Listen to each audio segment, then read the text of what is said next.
हाग्रामाया दिसपुराव थांनानै मन्थ्रि जाहैसिगोन आरो प्रमद बर'आ बिटिसिनि चिफ जाफिनसिगोन होननानै माने बांसावगासिनो दं बिसोरो खिन्थु बे खोथाया नङा। प्रमद बर'नि इउपिपिएल सरकारा रायजोनो बाथ्रा होनाय बायदि खामानि मावफुंना होनो हायाखै नामा? प्रमद बर'नि दैदेननाय इउपिपिएल दोलोखौ नागारनानै बिपिएफ दोलोआव लोब लोब जयनिं। 1000, 2000 नङा 4000नि खाथियाव रायजो राजाया बिपिएफ दोलोआव हेफाजाब होफैयो। 4 नं जमदुवार बियाबनि खासियाबारि आर'नाइ गेलेग्रा फोथाराव बिपिएफ दोलोनि गेदेर जयनिं हाबाफारि। समाज सिबियारि उइलियाम नार्जारिजों लोगोसे दिनै 4 नं जमदुवार बियाबनि गुबुन गुबुन दोलोनिफ्राय फारियै इउपिपिएल, बिजेपि, कंग्रेस आरो जिएसपि दोलोखौ नागारनानै गासै 3630निख्रुइबो बांसिन सुबुंफोरा फैगौ 2025 मायथाइनि बिटिसिनि बिसायख'थियाव हाग्रामा महिलारिनि दैदेननाय बिपिएफ दोलोखौ खुंथाय सरकाराव लाबोनो थाखाय दिनै 4 नं जमदुवार बियाबाव लोब लोब बिपिएफ दोलोआव जयनिं जाफैयो।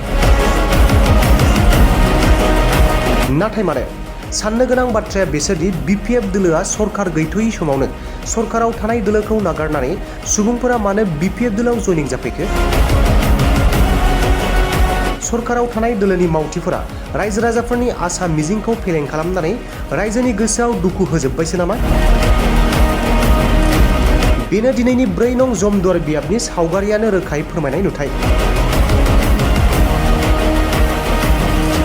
जमदुवार ब्लकनि आन्डाराव गोबां इउपिपिएल, गोबां बिजेपि आरो गोबां कंग्रेसनि कर्मि नेताफ्रा जोंनि दलाव हाबदों।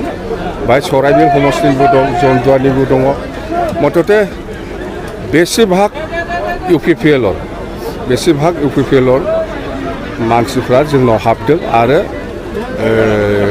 बिजेपिनिबो दङ। मथथे जमदुवार हिसाबै दिनैनि दिनाव जों बुंनो हायो स्पष्ट जाबाय जमदुवार समस्ति हिसाबै बिपिएफ दला देरहाफिनबाय। आगोलावबो देरहादों, एबारबो देरहागोन। खोथाया बेनो। ससियेल मिडियायाव नुनो मोनो बिपिएफजों इउपिपिएलजों ज' जानानै खोथा सरजा सोलायो बेखौ मा बुंनो? सावरायनाया बिपिएफ आरो इउपिपिएल सावरायनाया जागासिनो दं। खेबनै खेबथाम जाबाय। सावरायनाया मोजाङानो जानांगौ, जायोबा मोजां। आंबो दिनै ज' जानायखौ लुबैदों।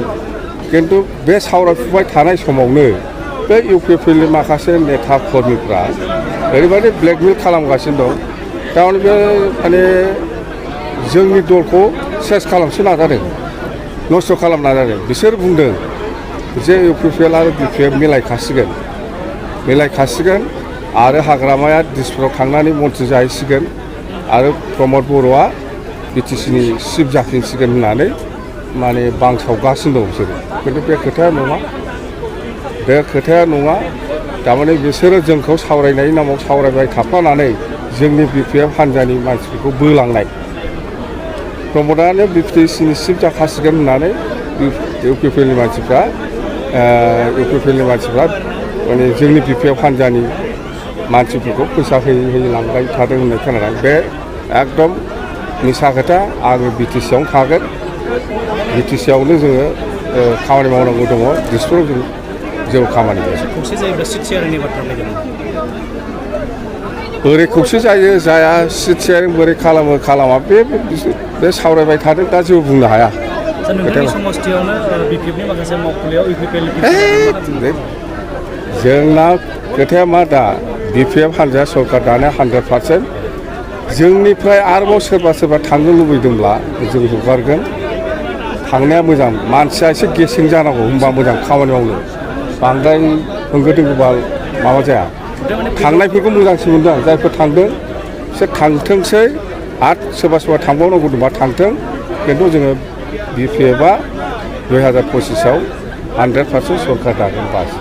जोङो थांनोसो होगासिनो दं। सोरबा एसे उल्था फाल्था सानग्रा मानसिफोर बिराद मोजां दे।